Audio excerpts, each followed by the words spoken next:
যশোর কুলেরহাটস্থ 500 শয্যা বিশিষ্ট Ad-din Sakina medical college হাসপাতাল পরিদর্শন এবং প্রতিষ্ঠানের চিকিৎসকদের সাথে মতবিনিময় করেছেন দেশের প্রখ্যাত অবস গাইনি ও ফার্টিলিটি বিশেষজ্ঞ অধ্যাপক ডাক্তার রাশিদা বেগম। 15 মে 2025 বৃহস্পতিবার সকালে হাসপাতাল পরিদর্শন করেন তিনি।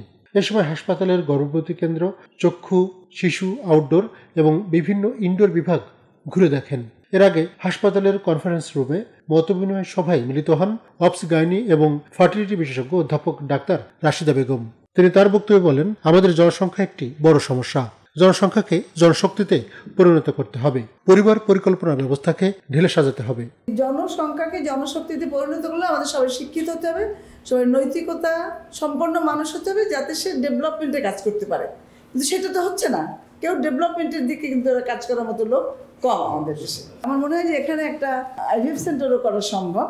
হ্যাঁ, যেহেতু মহিউদ্দিন ভাই এত বেশি সাবসিডি দিয়ে কাজ করছে, এই সেক্টরে একটু সাবসিডি দিয়ে কাজ করবে এরকম লোকের দরকার।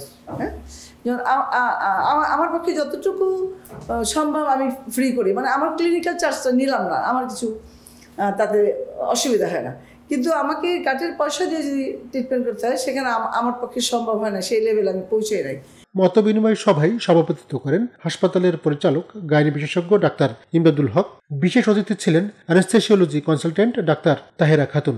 আরও উপস্থিত ছিলেন আদ্দিন সকিনা মেডিকেল কলেজ হাসপাতালের সার্জারি বিভাগের প্রধান অধ্যাপক ডাক্তার এস.এম. আবু হাসান ও মেডিসিন বিভাগের প্রধান অধ্যাপক ডাক্তার এস.এম. রিজওয়ান। তানজানিয়ার মতো একটা দরিদ্র দেশে আমি দেখেছি পুরা ম্যাটারনাল হেলথটা ফ্রি। সেই অবস্থায় কেন আমাদের দেশ যাবে না? কারণ মায়েদের পেটে রয়েছে আমাদের ভবিষ্যতের সন্তানরা, ভবিষ্যতের প্রজন্ম তার ওর ভিতর রয়েছে। এখানে যে ইয়াং আমাদের যে ডক্টর আছে, সবাই ইন্সপায়ার্ড একজন, অর্থাৎ দক্ষ একজন যদি আমাদের সামনে থাকে লিডার, তো সেখানে সবাই একই রকম নেচারের হয়। তো তোমাদের পরিবেশটা দেখে মনে হচ্ছে এখান থেকে অনেক ভালো কিছু ডেভেলপ করানো যাবে ইনশাআল্লাহ ভবিষ্যতে।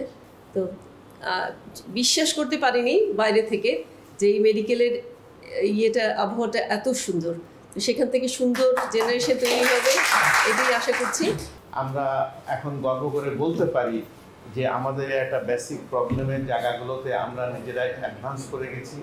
আমরা বিদেশ মুখ্যপেক্ষী এখন আর নাই। আমরা আমাদের দেশের সমস্যা আমাদের দেশীয় এক্সপার্ট দিয়ে আমরা সমাধান করতে পারি। এ ব্যাপারে আমি ডাক্তার রাশিদা বেগমকে অত্যন্ত সাধুবাদ জানাবো যে সে সাহস নিয়ে এই কাজে এসেছে, দীর্ঘ পরিশ্রম করেছে, তাকে অনেক শ্রম দিতে হয়েছে, যে শ্রমটার সম্পর্কে আমরা তো বলে শেষ করতে পারবো না। আমি নিশ্চিতভাবে বিশ্বাস করি যে ম্যাডামের উপস্থিতিতে, ম্যাডামের কথা শুনে, ম্যাডামের দিক নির্দেশনা পেয়ে, যেহেতু এটা উইমেন্স মেডিকেল কলেজ, হোপফুলি অনেকেই গাইনিতে ক্যারিয়ার করবে। তোমাদের মধ্যেও হয়তো অনেকে ভবিষ্যতে এই লাইনে যারা ইনফার্টাইল কাপল তাদেরকে হেল্প করতে এগিয়ে আসবে। এছাড়া হাসপাতালের ম্যানেজার শারমিন আক্তার সহ গাইনি বিভাগের কয়েকজন রেজিস্ট্রার ও দেশি বিদেশি ইন্টার্ন চিকিৎসকরা উপস্থিত ছিলেন। তরিকুল ইসলাম তারেক, নিউজ জন বিডি, যশোর।